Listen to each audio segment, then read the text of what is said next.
Hi everyone, it's Chenzo from Reality Art Pod, here to talk about the Challenge All Stars 4 season finale, episode 12, titled Lone Star. It's been a journey, but we made it. If you missed my previous recaps, I put a link in the description so you can watch my playlist. If you like the content, consider liking and subscribing. But let's dive into it. The episode begins with TJ narrating and recapping all of the finalists' journeys, which I'll talk about along the way as the stars fall. We pick back up where we left off with the results from the Electric Star Elimination Challenge, with TJ announcing that Derek lost the challenge, though we still don't get a flashback to him finishing that challenge. TJ tells Derek that he can give his star to another player and that will give them an advantage in the final round if they make it there. Derek decides to give his star to Laurel, who he says has helped him in challenges, and he's rooting for a new queer winner. So we have to say goodbye to Derek here, who's one of the more likable people left in this final, if not on this whole cast. All of his content was very positive this season, while with him dedicating his performance to his sister Brianna and being seen as a supportive friend to Ryan. I share the same concerns with both Derek and Ryan because I feel like they both play a very passive, not strategic game, but great social games. Avoiding eliminations altogether for the entire season was really not the best strategy to get a star, but in the end, Derek was a good enough competitor to earn his spot in this final, makes it to his first ever final here, and is eliminated in this carnival game, which is a bummer because I was really looking forward to seeing him run in a real final, and I hope that one day we get to see it. Their next advantage challenge is racing to eat 10 peppers suspended on a line as fast as they can. You guys have cups of milk waiting for us?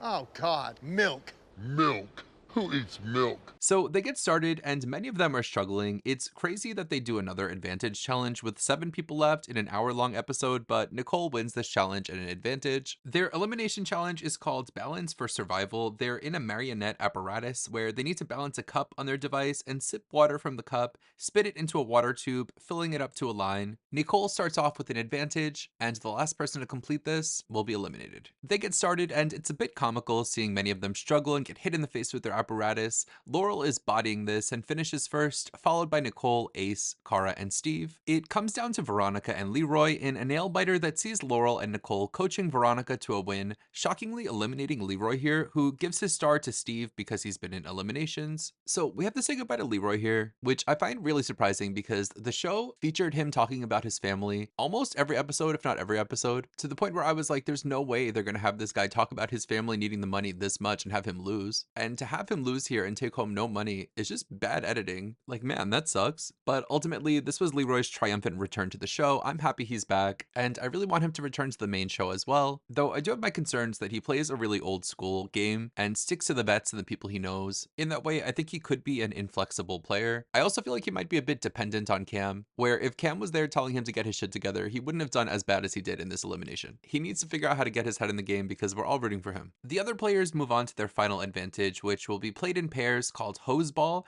where the first pair to score 2 goals will win an advantage in their next checkpoint, which will be a double elimination. The pairs are Cara and Ace, Nicole and Laurel, and Veronica and Steve. They'll have fire hoses and need to hose their ball toward their goals. Everyone decides to gang up on Nicole and Laurel as Nicole is a firefighter and this is a firefighter challenge. They're dressed up like firefighters. Taking a pause to address that TJ is workshopping a new character called TJ Lavender. TJ Lavender at the desk. God put TJ Lavin on the earth to do 2 things: ride bikes and blow air horns. Back to the challenge, Cara and Ace get the first point, with Nicole becoming visibly pissed and allegedly spraying Steve in the face with her fire hose, but we can't really see what's going on because the editing is crazy and rushed, but Cara and Ace end up winning the challenge and the advantage. At this point, Cara points out that she has a long-lasting issue with Laurel, with a flashback to Laurel telling Cara that she's a JV player. Their elimination challenge is called Bluff Night, where there are 3 games they can play. One at a time, they'll go in and play a game, and then they come back and they can lie to the other players about how they did. Only 2 players can play in each game, so whoever is last can be left with the harder game. As advantage holders, Cara and Ace can pick who goes first. After every turn, the player that went can pick the next player who goes. Cara goes first and is shown her options: nailing down 3 nails, rolling a marble down a ramp into a target, and lighting your freaking hands on fire and throwing balls at targets. Cara chooses the fireball throwing challenge, which at first looked the hardest, but maybe was just the scariest. She seems to do okay with it, and when she gets back, she tells Ace to do that game as well, and feels like this will be a great strategy to edge Laurel out of the game. Kara also tells Steve about all the rooms. On Ace's turn, he chooses to throw the balls too, which closes out that room. Steve is up next, and he chooses the Nailed It challenge, which I would choose myself. It looks pretty easy, but Steve hurts his Model S cans in the process. Steve chooses Veronica to go next, and she chooses Marble Blast, which takes her a decent amount of time, and Nicole also chooses to do Marble Blast. Nicole is all over the place, throwing her ball all willy-nilly. Also, the marble is a ball. Why isn't this called Ball Blast? Laurel is last and is stuck with the nails, but she's pissed that she's last and furiously hammers her nails and seems to make really good time of it. Later, TJ comes back, and I wish he announced everyone's times in order, but he tells Veronica and Nicole, the marble players, that they're the slowest and eliminated. They both give their stars to Laurel, which was satisfying because it felt like the three of them were getting ganged up on by the rest. So we say goodbye to Veronica here, who came into the season with her besties alliance of Tina and Rachel, ends up losing her friends along the way, but it was nice to see a representative of that alliance in the final. She gets a star given to her by Rachel and holds on to it for the rest of the game, and I think a lot of people will look back at this and see Veronica as a floater, but let's not forget that she convinced Nicole to last minute change her mind and change the elimination opponent from Veronica to Jasmine, in a place where if she doesn't make that move, Veronica is eliminated in episode 6. While I see her as a great player, I think she is kind of a layup in challenges, but she's pretty serviceable in carnival games. I've been saying this, but I need to see Veronica on the Traders. We also lose Nicole here, who came in pretty well connected with Jay and Tony backing her. She loses Tony early on, which is a bummer. The story of the season ultimately becomes about Nicole and Laurel's toxic relationship, with Jay looking on like, why is this happening? They talk about how Nicole in the past had cut Laurel off with no explanation. Laurel ended up having to go to years of therapy because of it. Then on this season, Nicole sucks Laurel back in, getting all lovey-dovey with Laurel again with no intention of pursuing anything serious with Laurel, which is so irresponsible. So I just think Nicole sucks and is a terrible toxic person, but she always has been, so I'm not shocked. Game-wise, she did well. She had Jay protecting her and Laurel as a shield. How much of any of that was purposeful is questionable. Physically, I think she's in great shape to make it to any final, but she struggles with puzzles and keeping her cool, which would make any final a struggle for her. We're down to the final 4. They have to sleep on a cargo net, and it's Kara and her cronies on one side and Laurel by herself on the other side. In the morning, Ace says he's going to use his money to reopen a magic spring with water that can cure diseases, and they head to their final challenge. They have to race downhill on scooters to a grid where they have to complete 5 games. The way TJ explains this is confusing. Basically, they're going around the star loop, and they can use their stars that they've been given to skip challenges they need to complete. The first 3 players to complete their star loop challenges can foot race to the finish line. The other person's out. They get started, and Steve leads in the scooters with Kara in last. She's really not good with the scooter and even falls off of it. They get to the star loop where the challenges include eating a cockroach or drinking a gross drink. I hate this ring.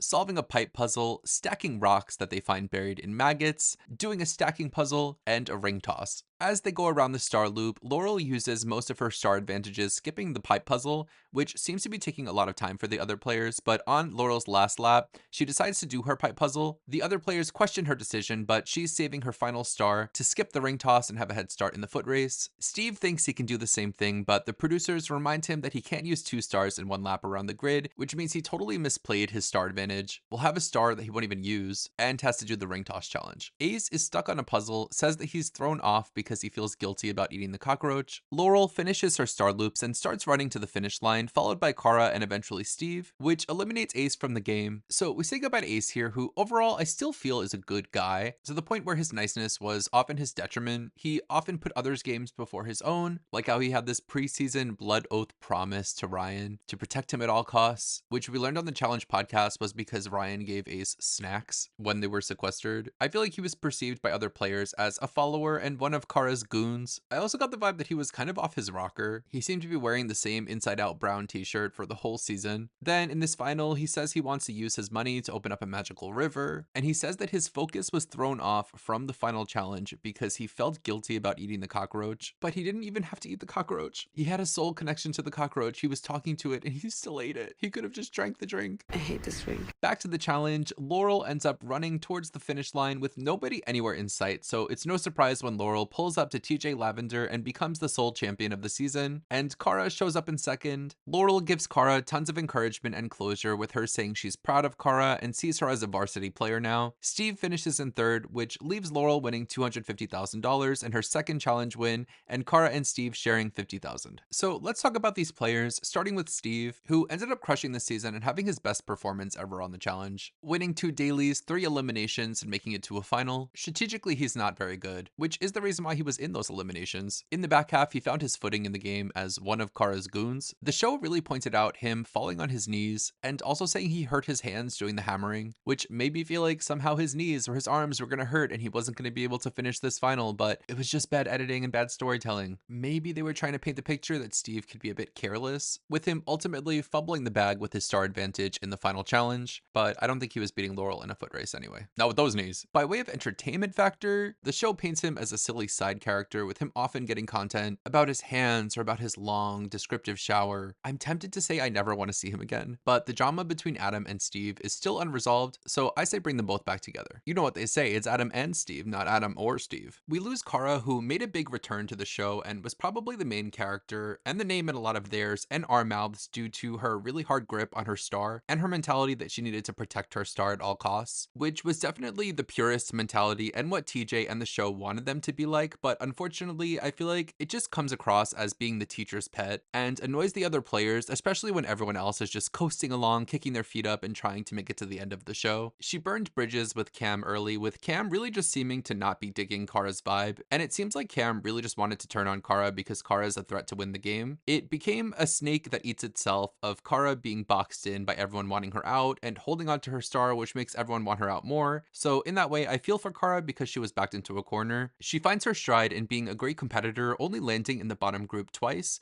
Both times she was voted in, and if she was in the bottom more, you bet she would have been voted into elimination every single time. She gets her star stolen from her and then beats Cam in elimination to get her star back. Through this, she's also able to form a bit of a crew and make loyal friends who supported her and didn't turn her back on her, which shows she has some social game, especially with the guys. And I think on a season where it's not a sole winner, the guys will want to keep her around to be their partner in a final, but when there's a sole winner, she's gonna have a problem because most guys don't want to run against her. In the back half of the season, her story became about this long-standing rivalry against Laurel, with she and Laurel having completely different views on the game as a whole, and Laurel even having an outburst at Kara in frustration, telling her she misinterprets everything. It leads up to Kara saying in the previous episode that her victory will be beating Laurel at something, and flashing back to Laurel saying Kara was a JV player. Obviously those words stuck with Kara, but in current day, I think everyone, including Laurel, sees Kara as a varsity player who's earned respect, and I hope hearing Laurel reaffirm that at the finish line can resolve that for Kara. Which leads to our sole winner in Laurel, whose journey this season, for the most part, revolved around her relationship with Nicole. She comes into a situation with a toxic ex who had hurt her, and I really can't fault her for falling back into it because that's what people do. And one thing about Laurel is she's gonna do and say whatever she freaking wants to and doesn't care about being on TV, which is something I really respect about her. She got really led on by Nicole, and a lot of the players questioned if her head was really in the game, which is kind of crazy because Laurel won 4 dailies of the season, the most of anybody, and it actually seems like Laurel's head was in the game more than most of her seasons. I think her relationship with Nicole being active and not a situation where she was stressed with an ex the entire time was probably better for her to focus. Another thing that made players question Laurel was her view of the game being the complete opposite of that of Kara's. Laurel proclaimed that as long as I'm in the game, I'm confident I'll have an opportunity to get a star. It would have really backfired in her face if they got to the end and TJ sent everyone without a star home, without a chance to compete, but she's watched the show and she knows that that wouldn't really happen, and she totally played production in their face by defying what they wanted the players to do. While this was the opposite of Kara's mindset, it seemed to be the vibe that a lot of her competitors were on with the stars, which ended up giving Laurel more of an opportunity to build relationships with the other players, which ultimately played into her favor, with Derek, Nicole, and Veronica all giving Laurel their stars, which ultimately set Laurel up to a great advantage in the final. The biggest hurdle for Laurel, as I've said in past seasons I've covered, is she can crack under pressure and fumble with details,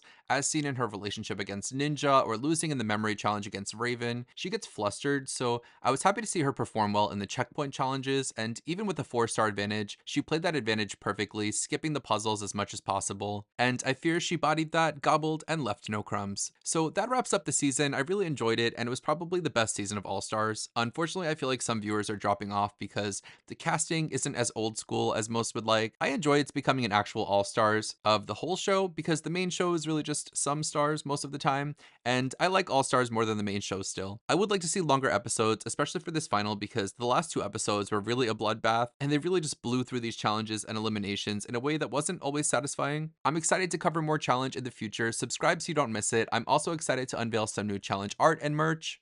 Jody, I ate your Greek salad, and I knew it was yours. Opened it up, I didn't use a fork, I ate it. Check out my art Instagram page and my store. The links are in the bio. Until next time, have a nice weekend. Bye.